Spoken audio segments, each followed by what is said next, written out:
అంటే నువ్వు ఇస్లాంకి అపవిత్రం జరిగితే మాట్లాడితే సెక్యులరిజం, జగన్మాతకి కానీ పార్వతీదేవికి కానీ శివుడికి కానీ రాముడికి కానీ అయ్యప్పకి కానీ అపవిత్రం జరిగితే మా మనోభావాలు బాధపడకూడదు, గాయపడకూడదు, నోరు మూసుకొని కూర్చోవాలి. ఆ జనరేషన్ పోయిందిరా బాబు,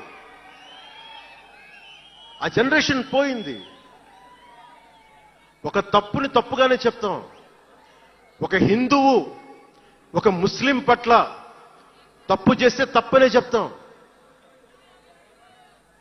ఓల్డ్ సిటీలో ఉండే ఒక నాయకుడు 15 నిమిషాలు కళ్ళు మూసుకోండి, పోలీసుల్ని మేము హిందువులకి ఏంటో మేము చూపిస్తామంటే అది తప్పు పట్టకూడదంటే ఎట్లా?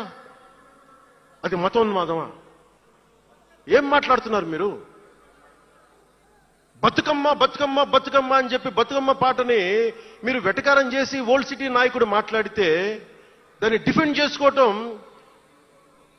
హిందూ